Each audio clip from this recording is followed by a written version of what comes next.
আপনাকে বলা হলো যে এখানে যে ডেটটা আছে, ধরুন আজকের এখানে ডেটটা আছে, এই ডেট থেকে 2028 সালের 1 তারিখ পর্যন্ত তুমি এখানে সিরিয়ালি বসাও। আপনি হয়তো বা এইভাবে করতে পারেন। যদি না জেনে থাকেন তাহলে আমাদের ভিডিওটি দেখতে থাকুন, আর যদি জেনে থাকেন তাহলে স্কিপ করে যেতে পারেন। প্রথমে আমরা কি করব, এখানে আমরা আজকের ডেটটা সিলেক্ট করব, বা আপনার যে ডেটটা প্রয়োজন সেই ডেটটা এখানে সিলেক্ট করবেন বা টাইপ করবেন।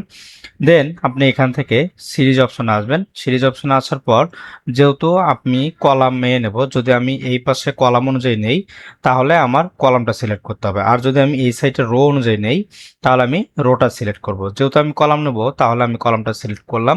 দেন এখানে দেখতে পাচ্ছেন স্টপ ভ্যালু। স্টপ ভ্যালুতে আপনার লাস্ট যে ডেটটা পর্যন্ত প্রয়োজন সেই ডেটটা এখানে লিখবেন। ধরুন আমি লিখলাম 1/1/2028, 2028 সাল পর্যন্ত লিখলাম। লেখার পর আমি যদি ওকে দেই তাহলে আমার দেখেন 2028 সাল পর্যন্ত আমার এ টু জেড যতগুলো ডেট আছে সবগুলো ডেট কিন্তু আমার চলে আসছে। তাহলে এভাবে আপনি খুব সহজেই আপনার ডেটটা সিরিজ ফিল্টার এই সিরিজের মাধ্যমে আপনি খুব সহজে করতে পারবেন।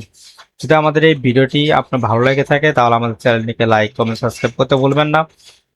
Thank you so much. আল্লাহ হাফেজ।